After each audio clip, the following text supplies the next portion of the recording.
শীতকাল আসছে, তাই এই শীতে চলো যাওয়া যাক এক নতুন গন্তব্যে, যেখানে রয়েছে পার্ক, চিড়িয়াখানা এবং সঙ্গে এক সুন্দর নদীর মোহনা। তাই চলো আজ বেশি দেরি না করে তোমাদের নিয়ে যাই আজকের গন্তব্যে, আর সেখানে দেখে নাও কোথায় আজকে আমি যাচ্ছি।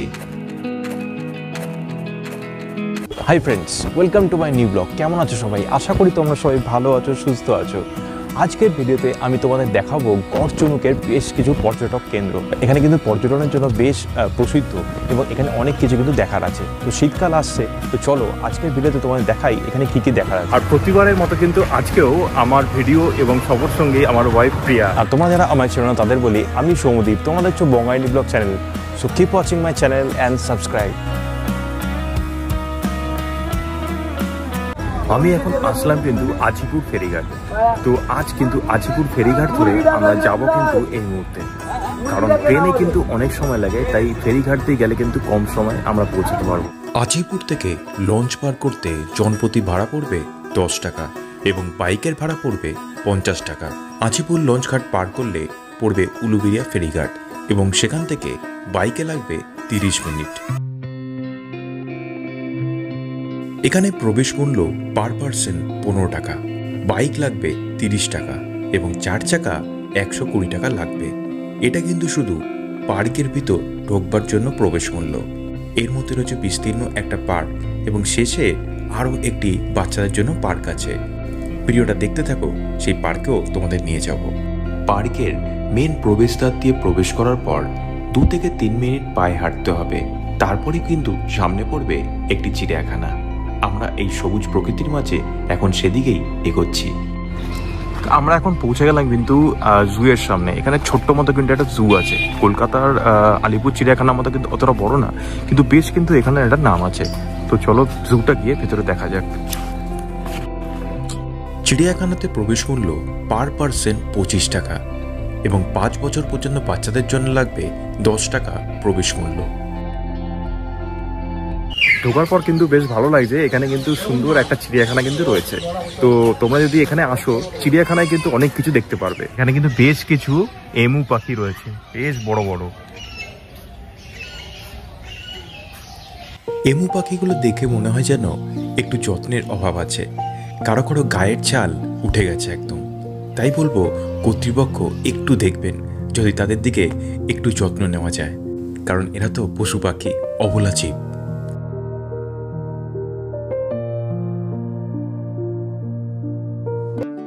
অপেক্ষাকৃত এখানে কিন্তু মোটামুটি 15 টাকা লাগবে পার্কের জন্য আর 25 টাকা চিড়িয়াখানার জন্য।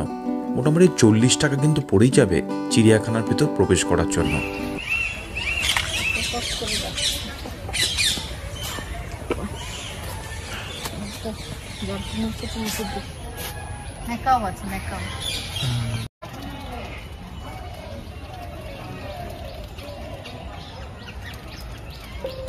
চারিদিকে পাখির কিচিরমিচির আওয়াজ, যেন মনে হয় কোনো অরণ্যে ভ্রমণ করছি আমরা এই মুহূর্তে।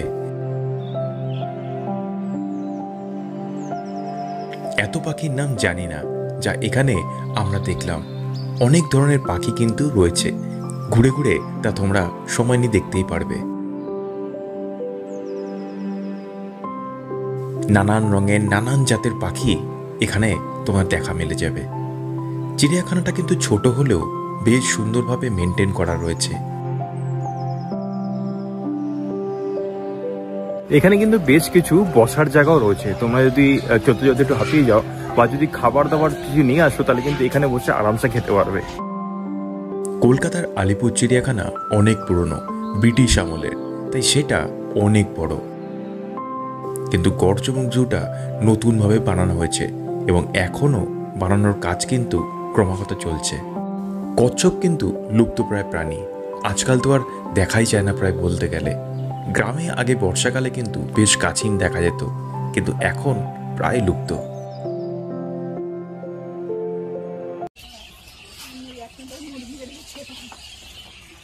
মুরগিগুলো ঘট করে কিনে নেয় ওরা আর কি। এখানে মনে হচ্ছে এখানে কিন্তু বন বিড়াল আর মেছো বিড়াল কিন্তু খুব সুন্দর লাগছে। তার জন্য কিন্তু এগুলো কিন্তু আমি আগে চিড়িয়াখানা দেখিনি, তো এখানে প্রথম দেখলাম। তবে কলকাতার চিড়িয়াখানার মতো এরকম বড় চিড়িয়াখানা এখানে না, তবে অবশ্যই হাওড়ার লোকদের জন্য বা ছোট এখানকার বাচ্চাদের জন্য কিন্তু এটা স্পেশাল। এখানে কিন্তু রয়েছে দেখো বন বিড়াল। বন বিড়ালটি একা একা এখানে ঘুরে বেড়াচ্ছে। বাচ্চারা এটাকে দেখি অনেকে আবার বাঘ বলছে।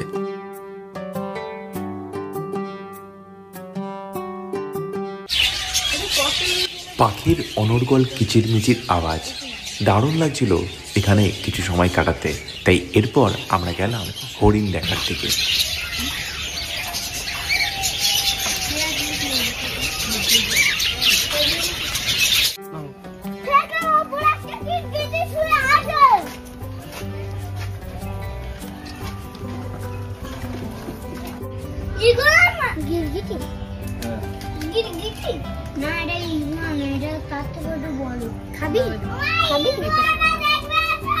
এখানে কিন্তু প্রচুর হরিণ রয়েছে, মানে অ্যাকচুয়ালি এটাকে কিন্তু ডিয়ার পার্ক নামে পরিচিত ছিল। তো হরিণ বেসিক্যালি এর জন্য কিন্তু প্রচুর রয়েছে, আর তার সাথে কিন্তু অ্যাড হয়েছে এত কিছু আরো পশু পাখি। এবার রিসেন্টলি শোনা যাচ্ছে এখানে কিন্তু বাঘ আসবে। বাঘ আসলে কিন্তু এর জনপ্রিয়তা কিন্তু আরো বাড়বে, কারণ বাঘ সিংহর প্রতি বাচ্চাদের একটা আলাদা আকর্ষণ থাকে।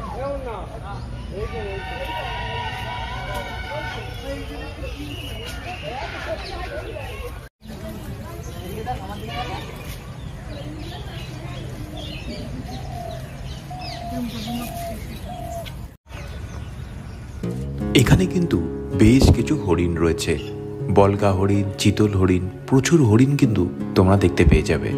আমি জুম করে চিতল হরিণগুলো তোলার চেষ্টা করেছিলাম, বাট অনেকটা দূরে ছিল তারা, তার জন্য ক্যামেরায় কিন্তু ভালোভাবে আমি এখানে তুলতে পারিনি।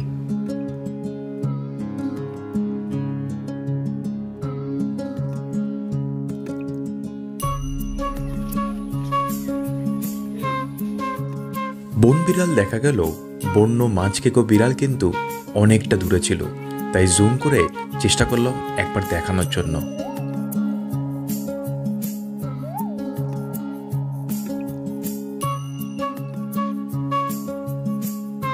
আমরা কিন্তু এবার এখান থেকে চিড়িয়াখানা দেখে নিলাম।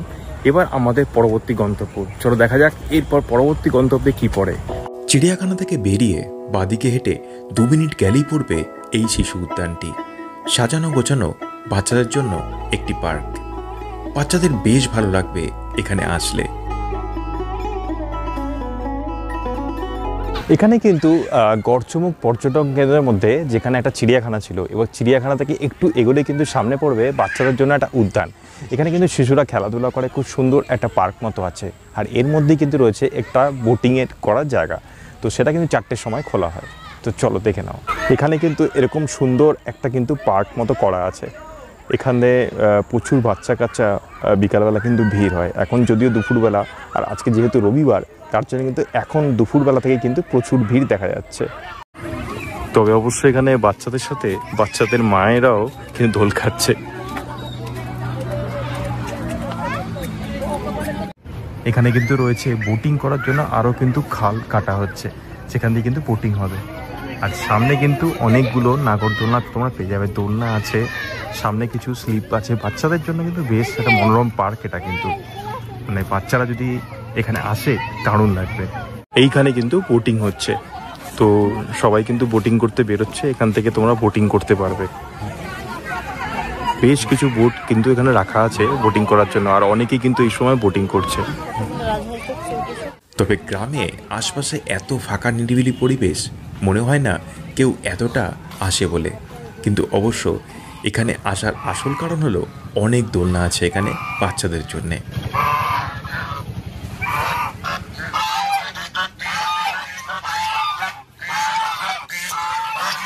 এখানে কিন্তু আশপাশে প্রচুর বসার জায়গা কিন্তু পেয়ে যাবে, প্রচুর কিন্তু বসার জায়গা রয়েছে। মানে ছুটির দিনে আসলে কিন্তু এখানে বসতে তোমরা পেয়ে যাবে।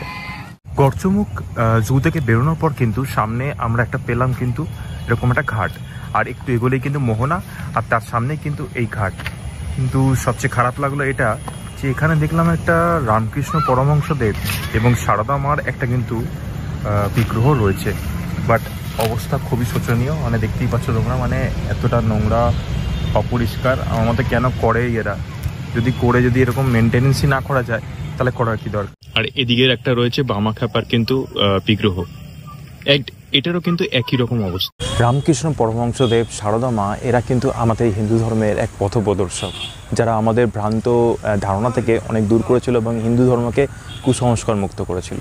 তো সেই সব মানুষদের বিগ্রহ যখন এইভাবে পড়ে থাকতে দেখা যায় খুবই খারাপ লাগে।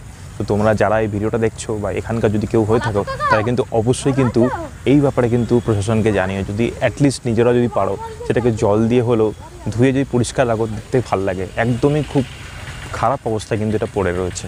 এই হচ্ছে কিন্তু 58 গেট। সামনে ওই যে রাস্তাটা দেখতে পাচ্ছ, ওটা কিন্তু 58 গেটের উপর দিয়ে রাস্তাটা চলে যাচ্ছে। বিশাল নদী পথ এখান দিয়ে বয়ে চলেছে, আর এখানে কিন্তু জেলেরা এখন মাছ ধরে ফিরছে। এই জায়গাটা কিন্তু দারুণ লাগছে, মানে আমার কিন্তু পা অব্দি প্রায় কিন্তু জল, সিঁড়ির একদম কাছ অব্দি কিন্তু জল চলে এসছে। তোমরা যখন বর্ষাকালে আসবে এর কিন্তু একটা আলাদা রূপ দেখতে পাবে। এখান দিয়ে কিন্তু গেটগুলো তখন খুলে যায় আর প্রচুর জল কিন্তু বেরিয়ে যায়, আর ওই সময়গুলোতে এই সামনে কিন্তু অনেক জায়গা কিন্তু ভেসে যায়। তোমরা কিন্তু এখানে দেখলে গড়চমুকের জু এবং সামনে কিন্তু দেখলে একটা শিশু উদ্যান। এবার দেখছো এটা কিন্তু 58 গেটের মেন জায়গাটা। তো এরপর সামনে রয়েছে কিন্তু মোহনা। তো এখানে কিন্তু বেশ কিছু জায়গা ভ্রমণ করার জন্য অবশ্যই তোমাদের আসতেই হবে এখানে একবার। গড়চমুক পার্ক থেকে বেরিয়ে রাস্তাটা পার করবার পর মাত্র 1 কিলোমিটার গেলেই পড়বে একটি মোহনা। মোহনা যাওয়ার পথে এই রাস্তায় পড়বে নদীর ধার এবং গাছপালা। বেশ সুন্দর একটা পরিবেশের মধ্যে দিয়ে তোমরা যাবে। সামনে বেশ কিছু কিন্তু জাল দেখতে পাবে জেলেদের। নদীতে মাছ ধরতে যায় তারা এই বড় বড় ট্রলারগুলো করে।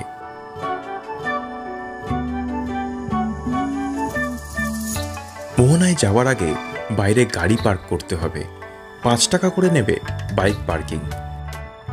সামনে একটা ইকো ট্যুরিজম লজও আছে, অনেকে এখানে থাকে বেড়াতে আসলে। তোমরা যদি এখানে এসে থাকতে চাও তাহলে অবশ্যই এখানে একবার যোগাযোগ করে নিতে পারো। মোহনায় যাওয়ার সময় রাস্তার দুধারে ফুচকা, ঘুগনি, মশলা মুড়ি স্টল পেয়ে যাবে তোমরা। তবে সবচেয়ে সারপ্রাইজিং ব্যাপার হলো বাড়ির মহিলারা কিন্তু এখানে সব বিক্রি করছে। কোনো পুরুষ দোকানদার কিন্তু এখানে নেই, সবাই কিন্তু মহিলা এখানে। আমি এখান থেকে ফুচকা এবং ঘুগনি খেয়েছিলাম, বেশ দারুণ কিন্তু লেগেছিল। নদীর যে ওই পাড়টা যেটা দিয়ে অ্যাকচুয়ালি এখন স্টিমারটা পারাপার করছে, ওই পাড়ে কিন্তু বুড়ুল অর্থাৎ 24 পরগনা, মানে ওটা কিন্তু বজবজ থেকে গেলে এই বুড়ুল জায়গাটা পড়ে। মোহনার এই বিস্তীর্ণ অঞ্চলের দৃশ্য দারুণ লাগবে দেখতে। নদীর এই পাড়ে হাওড়া আর ওই পাড়ে দক্ষিণ 24 পরগনা।